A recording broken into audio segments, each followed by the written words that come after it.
I don't remember when I first noticed that the house across the street never turned its lights off, not once in the 7 months since I moved in. Not a flicker, not even when the storms knocked out power on our entire block. And yet that old brick house with the sagging porch and foggy windows glowed like a furnace through the thickest blackouts. And even though no one ever came or went, a different silhouette always stood behind the curtains each night, unmoving, facing my window, not staring, not threatening, just waiting. And I told myself 1,000 times it was nothing. Maybe an elderly person with round-the-clock care, or a power generator wired into the walls. But the longer I stayed, the more the house infected my thoughts. I started dreaming of it, seeing it reflected in the back of my eyelids, even during the day, and hearing strange noises at night, not from outside, but inside, like wood bending, breath-catching, something massive pressing down from above, like the sky itself wanted me to leave, and I would've. But every time I packed my things, something stopped me: an unexpected deposit in my bank account, a call from a job I hadn't applied for, or one of those strange emails that felt like they knew me better than I knew myself. And all of them ended the same way: stay, it's not time yet. Then came the incident with the mailman.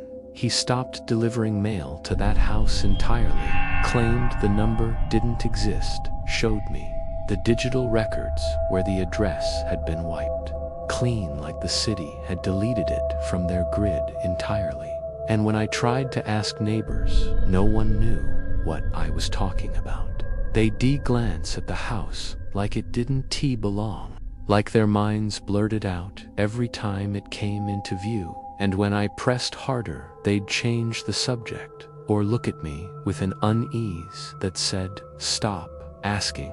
So I watched it. I watched it for hours, days, weeks, through binoculars, cameras, reflection, sketches.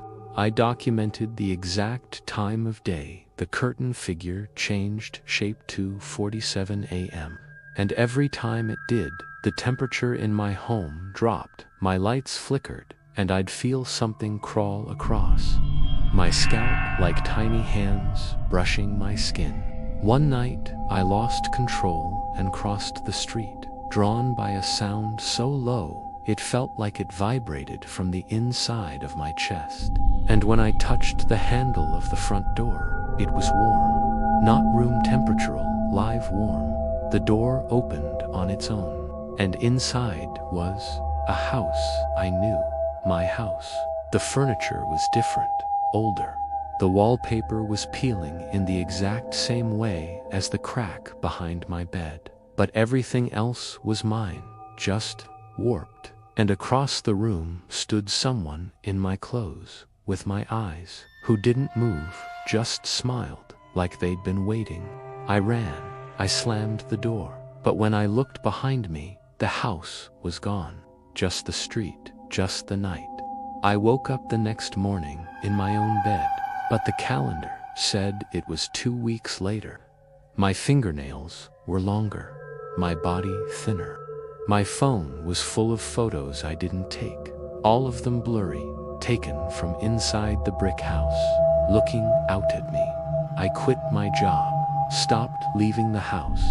I barricaded windows, smashed mirrors, turned off every screen, but I could still feel it watching. I called the police. They laughed, said that lot had been empty since the 70s, burned down in a gas leak, no survivors. And when I demanded proof, they sent me newspaper clippings of a man who'd died in that fire. His name, mine. His face, mine. I screamed. I tore my walls open, found photographs of myself as a child in rooms I never lived in, pages from a journal in my handwriting describing events I hadn't experienced yet. Words like it's your turn, and you read the next version, repeated over and over. Then the lights in my house stopped responding. Only the glow from across the street remained, pulsing brighter every night. On the 7th night, the door was open again. The figure was gone, and a trail of ash led from their porch to mine. I heard footsteps upstairs when no one else was home. I heard myself whispering in the vents. The water from the tap turned red and smelled like matches. Then I started changing. My voice cracked in places it never had. My bones ached like they were learning to shift. I'd catch myself writing symbols I couldn't read, drawing the house over and over with something hiding in its attic window. My dreams turned black. No images, just voices, hundreds of them, screaming in different languages, all saying one word: return. I tried to burn my house down. The fire didn't spread. I jumped from the 2nd floor and landed back in my living room.